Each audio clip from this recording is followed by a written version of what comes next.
and welcome back to another video. So with a slick new hairdo comes a slick new video, and in this one we'll be building up the diff centre. So I've got all my spare parts that I need, I've got my specialist tools that I need. We'll be using the diff carrier mount that I fabricated in the last video, which should come in handy while we're building this thing up. Quick rundown on what we're going to be doing. First of all, we'll be fitting the pinion gear with the two bearings. So as it sits at the moment, I've got the pinion gear with the shim, which I had to change out to get the tooth contact pattern correct. I've got the inner pinion bearing. I've got a crush tube, which is going to change to look something like this once we've torqued it up. Then we've got our outer pinion bearing, followed by our oil slinger. The only thing missing is the oil seal, so we've got a new one here, and that sits in that space. We've got the companion flange for the drive shaft, and then we've got our pinion bearing nut. So this will all be assembled in here first, followed by diff centre with the LSD unit. So we've got our side bearings, we've got our two side bearing preload adjusters which sit in these two threaded portions here. We've got our bearing caps. So we'll get started, follow me through the process. So in this video I thought I'd try something a little bit different and include a voiceover, and that way I can add information as the video plays. If you find it useful, let me know and I'll consider including it in my future videos. So I'm installing the oil seal into the diff carrier. I had a little bit of trouble with this, it didn't go in quite as square as I wanted it to, and in hindsight I probably should have used some sort of sealant around the outer edge just to give it the best chance at sealing. I managed to get it most of the way home, but I wanted to make sure that it'd be installed nice and square. So I actually used an old bearing outer race to make sure it was nice and flat on the outer surface, and I had something that I could hit with the hammer to make sure it didn't damage the oil seal itself. So I got it most of the way home with the outer race, and then I gave it a few more taps so the outer surface of the oil seal was just below the forward surface of the diff carrier. The book specifies about 1 to 2 millimeters, so the outer sheath of the oil seal doesn't contact the underside of the companion flange as that's rotating with the drive shaft.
So from there I grabbed the pinion gear with the inner pinion bearing, shim and the crush tube pre-fitted, and as you saw right at the start I had already pre-fitted the outer pinion bearing as well as the oil slinger underneath the oil seal.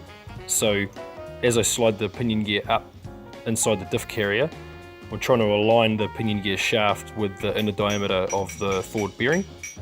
Luckily there wasn't too much of an interference fit between the inner race of the forward pinion gear bearing and the pinion gear shaft, so I managed to put the companion flange on the shaft and give it a few taps and slide it down by hand. So from that point I grabbed some high-poured gear oil to lubricate the threads of the pinion gear nut, and that's just to ensure that when you're tightening it there's no resistance and the torque applied to it is correct. So I got my breaker bar as well as a specialist tool that I made. It's just a long length of bar. I drilled a hole in the end and I fitted a companion flange bolt, and then I also left one in the companion flange itself, so Essentially, it's locking the companion flange in place, as you can see, while I'm using the breaker bar to tighten down the pinion gear nut. And that's slowly but surely compressing the crush tube and maintaining the preload on the two bearings. So it was actually quite a hard process to torque the nut up and crush the crush tube. Even though I had my specialist tool holding the companion flange and the breaker bar, you can see I had a little bit of a hard time. So what I ended up doing was reverting to my impact driver, and that actually worked really well, because I was able to apply a progressive torque to the crush tube and make sure I didn't torque it too far. Because the moment you over torque that nut, you're most probably going to have to repeat this whole process again.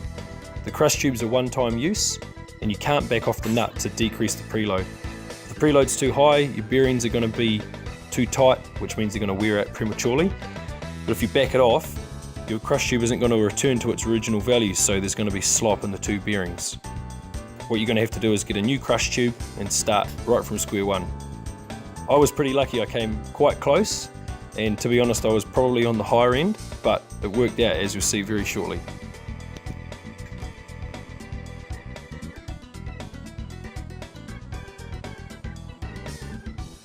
Okay, and here's a quick shot of our prevailing torque after crushing up the crush tube.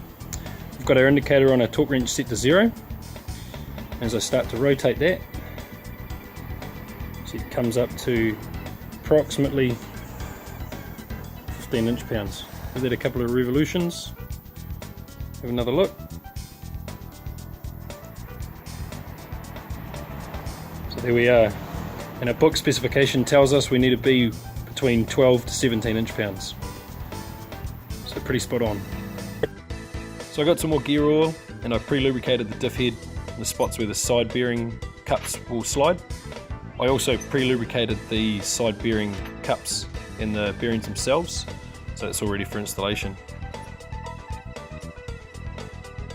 So as I fitted the diff head up to the diff carrier, I was trying to get the pinion gear teeth and the cram wheel teeth close together, so I had minimal adjustment to carry out. So I seated the side bearing cups by hand, made sure they were pretty well flush, then grabbed the side bearing adjusters and slotted those into the threads before I fitted up the side bearing caps. It's quite critical to make sure that the side bearing adjusters aren't cross-threaded when you fit them, because if they are and you fit the side bearing caps and then try to tighten them, you'll cross-thread them, cause more damage, and you have to pull this all apart to repair it.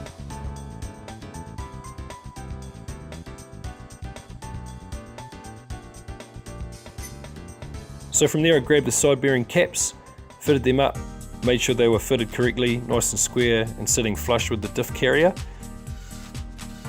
So I tightened them down to the point where they were loose enough that I could still move the side bearing adjusters, but tight enough that the side bearing cups wouldn't move and the actual adjusters wouldn't slip out of the threads. So from there I grabbed the specialist tool, which has 2 bolts fitted at the other end, and I used those to adjust the side bearing adjusters.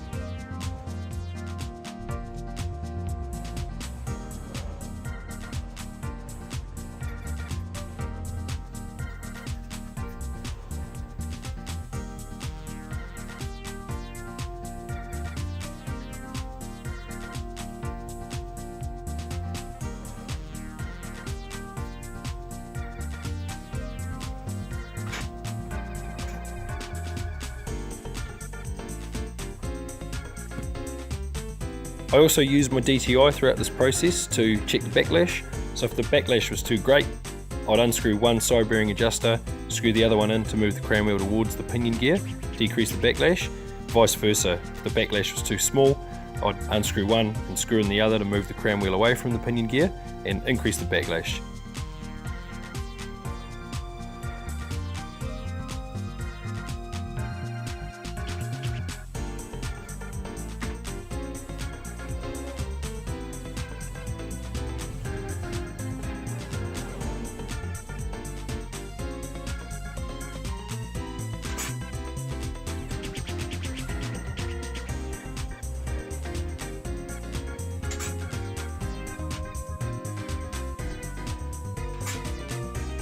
Alright, as you've seen so far, I've got the diff centre fitted, the side bearing adjusters and the side bearing caps fitted.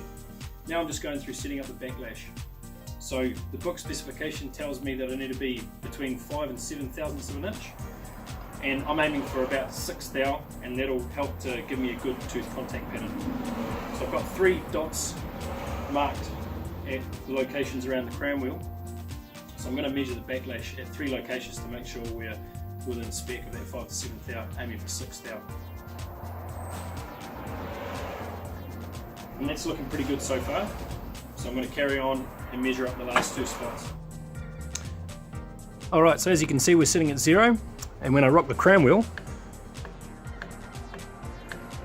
pretty well bang on 6 thou. And it's pretty consistent throughout the 3 spots on the crown wheel. So now that we've got our backlash set up, the next measurement we're going to carry up is the total prevailing torque of the pinion bearings as well as the side bearings. So you'll remember that we previously measured the prevailing torque of the pinion gear bearings at about 15 inch-pounds.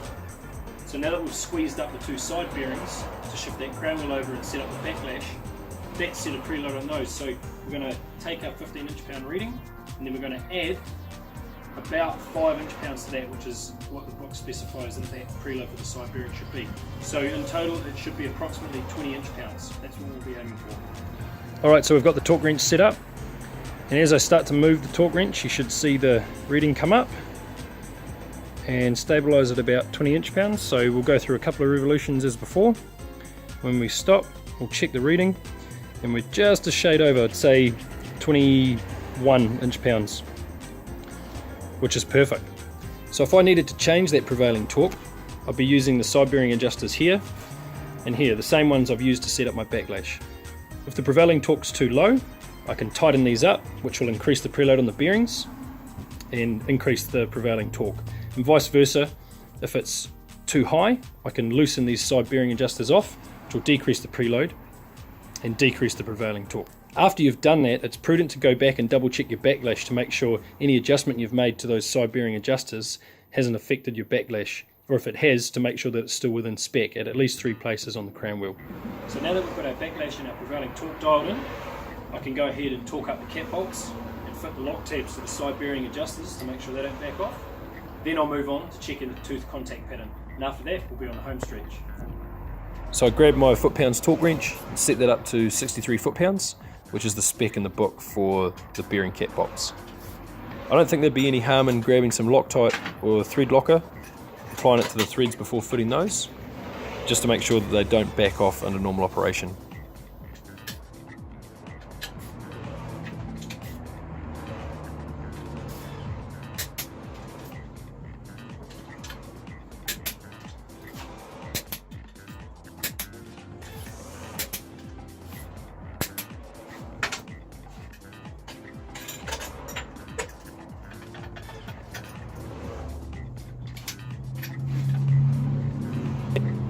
I just gave the companion flange a few revolutions through to wind everything over, make sure there was no binding, make sure everything felt pretty good, and then double check the backlash by hand on the crown wheel, just to make sure again everything felt pretty good and there was no binding in it.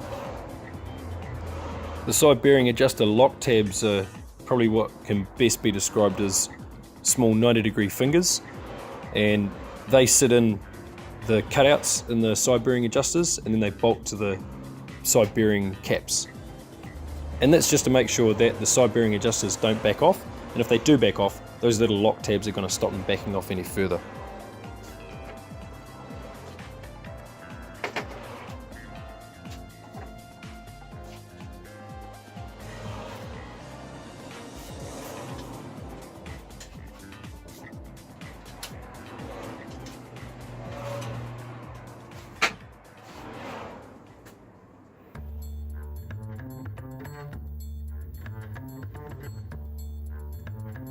So I went out and bought some blue paste from the local engineering supply shop.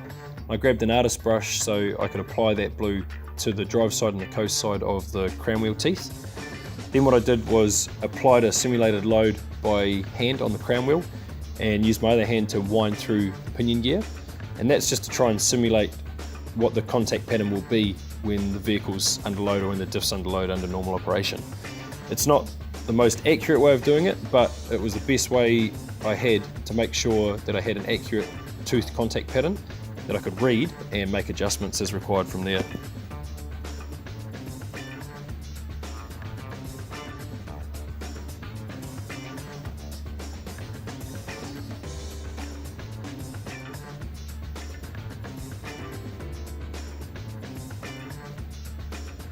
So I've applied some blue to the teeth, and I'll just add some light here and we'll have a look at the drive side. You can see the pattern is pretty well centered on the tooth. It's not too deep into the root and it's not too high. And on the coast side, it's a little bit closer to the toe, but I'm pretty happy with the pattern. And bearing in mind that this is a helical LSD, so we don't have a lot of force on those teeth during deceleration. So the main contact patch that I'm concerned with is on acceleration on this driver side. This blue isn't ideal to read the contact pattern. If you can get your hands on some of the yellow paste that's much brighter, that'll give you a better indication of where that tooth contact patch is, make it a lot easier to read. The last step here was to flip the diff carrier back over and then stake the pinion gear nut to make sure that doesn't back off and stays in place.